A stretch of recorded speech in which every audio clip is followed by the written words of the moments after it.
बिस्मिल्लाहिर्रहमानिर्रहीम। अस्सलाम वालेकुम। आज मैं आपको बहुत मज़ेदार, जल्दी बनने वाली और डिफरेंट रेसिपी नान खताई बनाना सिखाऊंगी। और इसकी सबसे बड़ी खूबी ये है कि आप इसे आसानी से तेल, मक्खन या देसी घी के साथ भी बना सकते हैं। और दूसरा, इसमें अंडा नहीं पड़ता और इन लोगों के लिए बहुत अच्छा है जो वेजिटेरियन हैं या अंडे से एलर्जिक हैं। और तीसरा, ना ही इसमें कोई बेकिंग पाउडर है और ना ही इसमें कोई बेकिंग सोडा डलता है और बहुत ही शानदार और मज़ेदार तैयार होती है। तो इसको बनाने के लिए हमें चाहिए होगा मैदा 1 कप, सूजी हाफ कप, बेसन आधा कप, देसी घी तकरीबन 3/4 कप। और इस नान खताई की यही खूबी है कि आप इसे चाहे तेल से बनाएं या मक्खन से बनाएं या देसी घी से बनाएं। और हाफ कप से थोड़ा ज़्यादा और 3/4 कप से थोड़ा कम देसी घी ले लीजिएगा। और कैस्टर शुगर 3/4 कप या 3/4 कप, सब्ज़ इलायची का पाउडर 1 टीस्पून और थोड़ा सा कटा हुआ पिस्ता चाहिए होगा। तो सबसे पहले पिस्ते के अलावा सारी चीज़ें इकट्ठी एक ही बर्तन में डाल दीजिए और चाहे बीटर से या हाथ से या मशीन से इसका डो बना लीजिए। मैदा,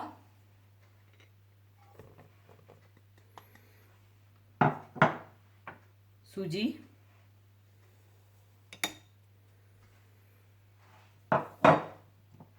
बेसन,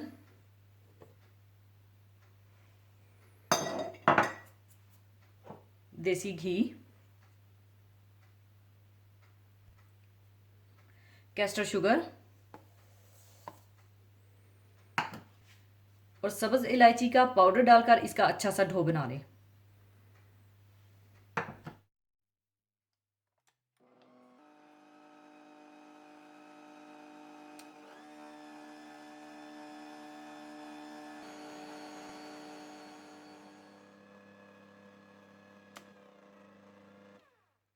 और जब इस तरह से अच्छा सा इसका डो बन जाए तो ओवन को 180 सेंटीग्रेड पर प्रीहीट कर लीजिएगा और इस डो के छोटे छोटे बाल्स बनाकर नान खताई की शक्ल दे दीजिएगा।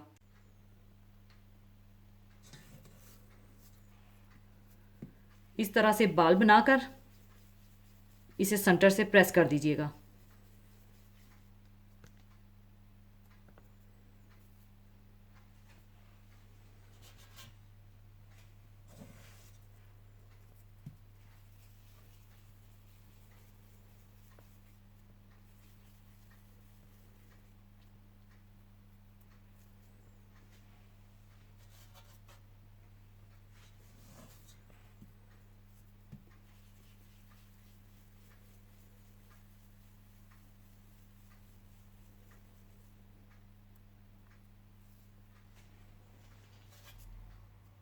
सारी नान खताइयाँ बनाने के बाद सेंटर में आप थोड़ा थोड़ा पिस्ता डाल दें।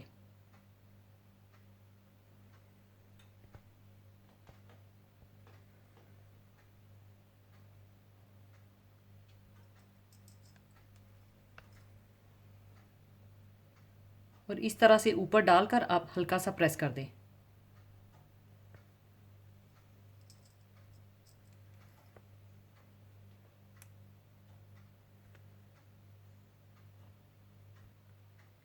इसके बाद आप 15 मिनट के लिए इसे 180 सेंटीग्रेड पर बेक कर लें।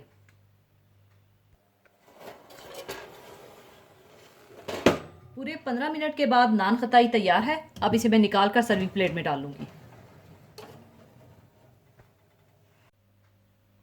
लीजिए, बहुत मज़ेदार नान खताई तैयार है। ज़रूर बनाइएगा। और जाने से पहले एक हदीस पाक शेयर करना चाहूँगी। हदीस पाक इस तरह से है। हज़रत अनस बिन मालिक रज़ी अल्लाह ताला अन्हो से रवायत है कि रसूलुल्लाह सल्लल्लाहु अलैहि वसल्लम ने इरशाद फरमाया कि मेरे पास एक बुराक लाया गया जो लंबा सफ़ेद रंग का चौपाया था। इसका कद गधे से बड़ा और खच्चर से छोटा था। वो अपना कदम वहाँ रखता था जहाँ तक इसकी नज़र पड़ती थी। मैं इस पर सवार हुआ यहाँ तक कि मैं बैतुल मुक़द्दस तक पहुँच गया। मैंने इस बुराक को इस हल्का से बांध दिया जिससे हज़रात अंबिया कराम अलैहिस्सलाम बांधा करते थे। फिर मैं मस्जिद में दाखिल हुआ और इसमें 2 रकतें पढ़ी। फिर मैं मस्जिद से बाहर आया तो जिब्रील अलैहिस्सलाम मेरे पास एक बर्तन में शराब और एक बर्तन में दूध लेकर आए। मैंने दूध को ले लिया। इस पर जिब्रील अलैहिस्सलाम ने कहा कि आप सल्लल्लाहु अलैहि वसल्लम ने फितरत को इख्तियार कर लिया। फिर हमें आसमान की तरफ से ले जाया गया और पहले आसमान में हज़रत आदम अलैहिस्सलाम और दूसरे आसमान में हज़रत ईसा अलैहिस्सलाम और हज़रत यहया अलैहिस्सलाम और तीसरे आसमान में हज़रत यूसुफ अलैहिस्सलाम और चौथे आसमान में हज़रत इदरीस अलैहिस्सलाम और पांचवें आसमान में हज़रत हारून अलैहिस्सलाम और छठे आसमान में हज़रत मूसा अलैहिस्सलाम से मुलाकात हुई और सब ने मरहबा कहा। और सातवें आसमान में हज़रत इब्राहीम अलैहिस्सलाम से मुलाकात हुई। इनके बारे में आप सल्लल्लाहु अलैहि वसल्लम ने बताया कि वो बैतुल मामूर से टेक लगाए हुए तशरीफ़ फरमा थे और ये भी बताया कि बैतुल मामूर में रोज़ाना 70,000 फरिश्ते दाखिल होते हैं जो दोबारा इसमें लौटकर नहीं आते। फिर मुझे सिदरातुल मुंतहा तक ले जाया गया। अचानक देखता हूँ कि इसके पत्ते इतने बड़े बड़े हैं जैसे हाथी के कान हों। इसके फल इतने बड़े बड़े हैं जैसे मटके हों। जब सिदरातुल मुंतहा को अल्लाह के हुक्म से ढांकने वाली चीज़ों ने ढांक लिया तो इसका हाल बदल गया। अल्लाह की किसी मखलूक में इतनी ताकत नहीं कि इसके हुस्न को बयान कर सके। इस वक्त अल्लाह ताला ने मुझ पर इन चीज़ों की वही फरमाई जिनकी वही इस वक्त फरमाना मंजूर था और मुझ पर रात दिन में रोज़ाना 50 नमाजें पढ़ना फ़र्ज किया गया। मैं वापस उतरा और मूसा अलैहिस्सलाम पर गुज़र हुआ तो उन्होंने दरियाफ्त किया, आप सल्लल्लाहु अलैहि वसल्लम के रब ने आप सल्लल्लाहु अलैहि वसल्लम की उम्मत पर क्या फ़र्ज किया? मैंने कहा 50 नमाजें फ़र्ज फरमाई हैं। उन्होंने कहा वापस जाइए, अपने रब से तखफीफ का सवाल कीजिए क्योंकि आप सल्लल्लाहु अलैहि वसल्लम की उम्मत इसकी ताकत नहीं रख सकती। मैं बनी इसराइल को आजमा चुका हूँ। आप सल्लल्लाहु अलैहि वसल्लम ने फरमाया, मैं अपने रब की तरफ वापस लौटा और अर्ज़ किया कि ए मेरे रब, मेरी उम्मत पर तखफीफ फरमा दीजिए। चुनाचा 5 नमाजें कम फरमा दी। मैं मूसा अलैहिस्सलाम के पास वापस आया और मैंने बताया कि 5 नमाजें कम कर दी गई हैं। उन्होंने कहा, आप सल्लल्लाहु अलैहि वसल्लम की उम्मत इसकी ताकत नहीं रख सकती। आप सल्लल्लाहु अलैहि वसल्लम अपने रब की तरफ रुजू कीजिए और तखफीफ का सवाल कीजिए। आप सल्लल्लाहु अलैहि वसल्लम के मैं बार बार वापस होता रहा। कभी मूसा अलैहिस्सलाम के पास आता, कभी बारगाह इलाही में हाजिरी देता, यहाँ तक कि 5 नमाजें रह गई।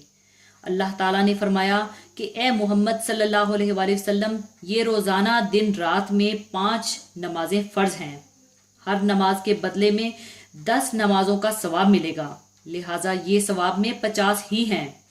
जो शख्स किसी नेकी का इरादा करेगा फिर इसे ना करेगा तो इसके लिए महज इरादा की वजह से ही एक नेकी लिख दी जाएगी, और जिस शख्स ने इरादा करने के बाद अमल भी कर लिया होगा तो इसके लिए 10 नेकियां लिख दी जाएंगी, और जिस शख्स ने किसी बुराई का इरादा किया और इस पर अमल ना किया तो कुछ भी ना लिखा जाएगा, और अगर अपने इरादे के मुताबिक अमल कर लिया तो एक गुनाह लिखा जाएगा। आप सल्लल्लाहु अलैहि वसल्लम ने फरमाया कि मैं नीचे वापस आया, मूसा अलैहिस्सलाम तक पहुंचा और इन्हें बात बता दी। उन्होंने कहा वापस जाओ, अपने रब से तखफीफ का सवाल करो। मैंने कहा मैं बार बार अपने रब की बारगाह में मराजत करता रहा हूँ, यहाँ तक कि अब मुझे शर्म आती है। हमारे नबी हज़रत मोहम्मद मुस्तफ़ा सल्लल्लाहु अलैहि वसल्लम अल्लाह ताला के सबसे बरगज़ीदा बंदे और सबसे अफजल पैगंबर हैं। अल्लाह ताला ने आप सल्लल्लाहु अलैहि वसल्लम को ख़त्मे नबूवत का ताज पहनाया और ऐसी बहुत सी खुसूसियात और कमालात अता फरमाए जो किसी और को अता नहीं हुए। इन्हीं खुसूसी इनामात में से एक नेमत इसरा और मेराज की नेमत है, जिसका तज़किरा अल्लाह ताला ने सूरतुल इसरा और सूरह नजम में फरमाया है।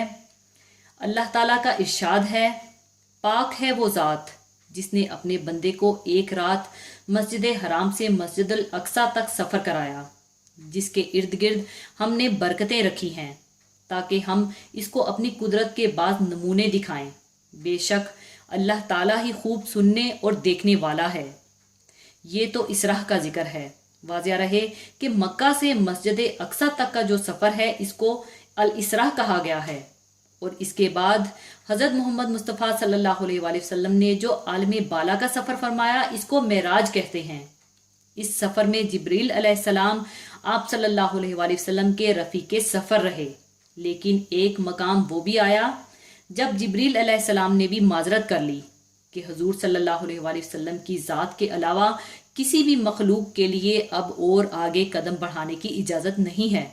اس کا ذکر اللہ تعالیٰ نے قرآن مجید میں اس طرح فرمایا ہے کہ بہکی نہیں ان کی نگاہ نہ حد سے بڑھی، انہوں نے اپنے رب کی قدرت کے بڑے بڑے نمونے دیکھے۔ اسی کے ساتھ میں آپ سے اجازت چاہوں گی، اپنا بہت خیال رکھیے گا، دعاؤں میں یاد رکھیے گا۔ اللہ حافظ۔